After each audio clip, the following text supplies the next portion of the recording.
Time now for this Sunday morning's Boot Room. We thought, even though it's not strictly the halfway stage, and actually it's even less for some of the clubs, we thought we'd just take a moment to assess where we are, chaps, with the title race here in the Boot Room this morning. Tim, if I'd said to you in August that this was how the table would look, that City were a point clear of Liverpool, who were 3 clear of Chelsea, would that be pretty much how you thought it would work out? No, I thought Chelsea were going to run away with this thing. I really did, and I'm not sure any of us would have thought Liverpool would be as good as they are, having scored more goals, having conceded less goals than the title-winning year. You just think, where's that come from? Obviously, they're a good team, but they are showing us that they've gone strength to strength, particularly on the back of last year when they had so many injuries.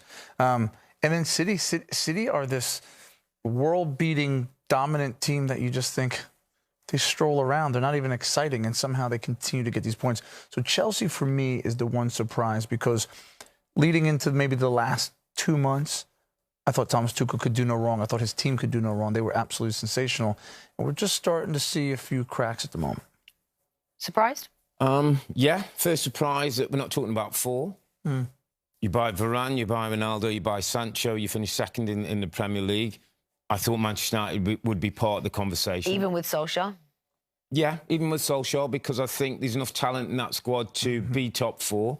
We'll see if Rangnick can do that over the coming period. Of the 3 that are there, I'm not surprised that Chelsea are a little below in that.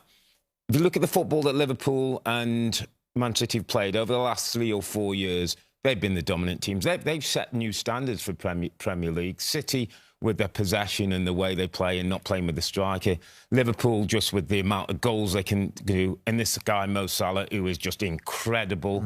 I still think, for me, Chelsea is work to be done. It still isn't quite grooved yet. It's still not quite right. So they have probably, at times, as much possession as Manchester City, but don't turn that possession into goals. And so there's still work, I think, at the top end of the pitch in particular for Thomas Tuchel to do, to find the right 3, with this Lukaku and 2 underneath, and get that balance of getting enough goals from those players. Do you think it'll be a 3-horse race come Easter? Yes, I do. But that puts a lot of pressure on Chelsea. And I think you even look today, if they don't get a result, if they don't get a real positive result, you can start to see this gap open up. I know there's a bunch of head-to-head games that still have to happen, so there will be points dropped. But in regards to Easter's a long way away in terms of fixtures, I do think they will be in the title race. I think they're good enough. Right now, sputtering a little bit, but I do think it'll continue. The reality, Rebecca, is Thomas Tuchel's not yet been at this football club 12 months. We've got to get to January. So progress has been great. Champions League. I still don't quite think they're ready. And that's why I didn't go for them at the beginning of the season to win the title. I still think there's a year or so that he's got to continue, that he's got to get rhythms, that he's got to get players understanding, that there's got to be better game management at times. We've seen a few cracks at the back now, conceding more goals than we've seen probably under Tuchel's era. Not quite scoring up the front. Yes, there's big players missing. I still think they almost need to groove themselves and get ready to go for a title. A couple of key players across the 2 clubs, Liverpool and Chelsea, are out of contract and trying to get a new one. Rudiger, first of all, should Chelsea be doing everything in their power to sign him? Yeah, Chelsea are one of the clubs that have the ability to do anything in their power to sign him in regards to money. He's highly sought after. He's one of the guys first name on the team sheet for Thomas Tuchel. When they are at their best defensively, I mean, you just see his presence. Thiago Silva's been fantastic, but Rudiger, for me, is the one they have to keep hold of. I tend to think they are going to sign. They're not going to let him just walk away. With Mo Salah at Liverpool, who has a year and a half left on his deal, and he says he wants to stay at Liverpool, it's going to cost Liverpool more money to replace Mo Salah, because how on earth do you replace arguably the best player in the world, than it is to pay him whatever he wants? It does make you ponder the hold-up. I mean, are they really holding off on paying him what he wants? I think it's an ownership group, Rebecca, who's not going to get caught into the romance of he's the greatest player in world football and we've got to do it that quickly. I think they will get the deal done. I think it will be done where both parties feel they've got a good deal. Because he's 29, I think 30 in June, I think people look at that and say, Aubameyang's an example of how that can go wrong. Now, I'm not saying Mo Salah in any way would be the same, but that is what you have to guard against. So I heard Jurgen Klopp yesterday was asked about it and said, it takes time, but we're getting there. I cannot see Mo Salah not wearing the red of Liverpool over the next 2 or 3 years, and I cannot see Liverpool allowing this guy to go. 15 goals, add to that 9 assists this season and goals in all the other competitions. You just don't let that quality go out of your football club. And it also really helps that at the moment, Barcelona and Real Madrid are not the attractive prospects they have been in recent years, Tim.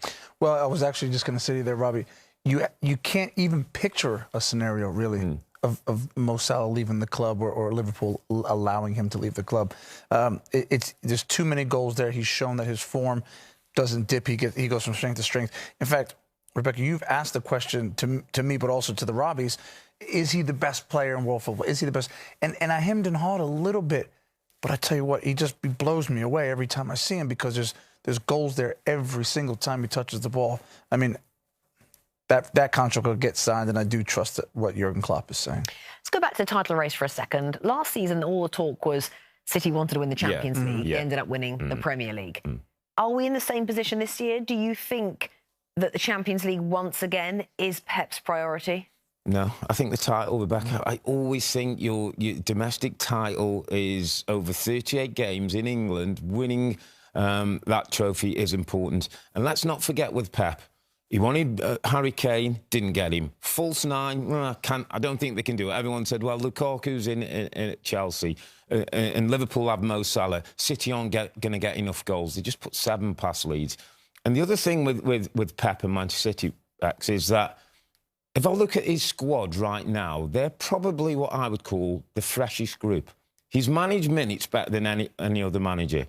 De Bruyne's back in, Mahrez is in, Sterling's playing well, Foden's in, Grealish has scored. He's left players out at times when we've questioned, like, we're doing the team sheets and like, what's Pep doing?